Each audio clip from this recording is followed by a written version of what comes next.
This is a search that had a hide from hell.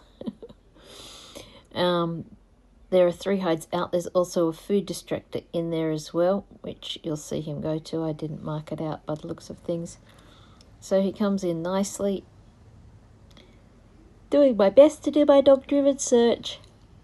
Looks like he's going to get the hide from hell, but no. Maybe he's caught between 2 or not. I don't know, but he goes straight to that one. That's perfect. These were set for 4 hours. That was Anise.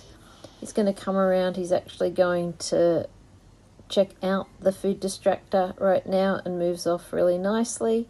It was chicken. Now he gets into this hide, and this is sort of important because at the end of this video I'm going to give you a bit of an idea with an app about sort of where the odour was doing. So this one I've put on the app, and he gets that really nicely. Stick his head through and get it. So that was good. And he's going to go on down there. Now, we're not going to watch him do much more of this because it's kind of irrelevant. And in a moment, I'm going to end him.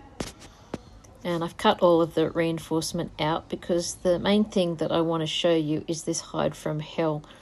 So I've restarted him because he's already gone past it a couple of times and missed it. That was just him going to it when I was picking up the hides.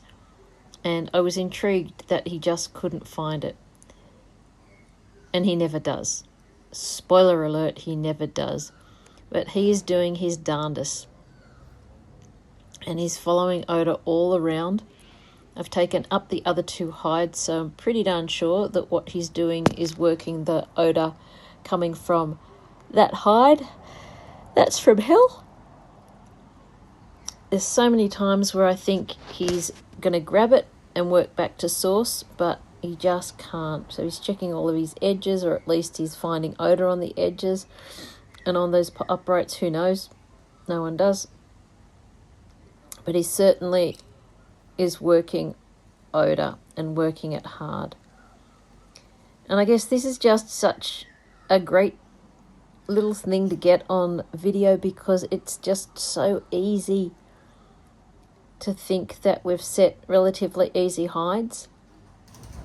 And it's also very easy to want to help them.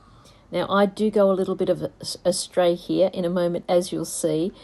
I really am so intrigued right now that he can't follow this back.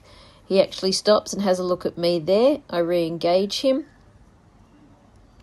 And I do present the area. I call him back and present again.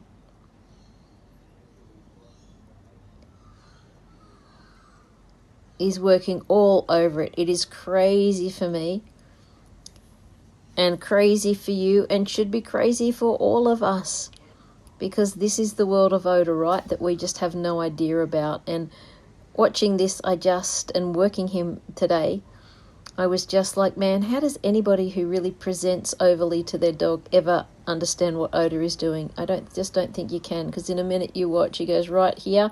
Now, I've frozen the video there. He did not stop like that. But just to say he was that close, and he could not, for the life of him, pinpoint it. So I chose to obviously stop and just reinforce some pretty amazing searching. So there it was. It was set for 4 hours. It was cloven. It was about 130 meters high.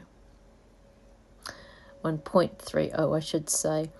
And this is an app that I've sort of drawn a bit of a diagram to help us understand. And obviously it's really rough. So the brown is the building and we're looking down.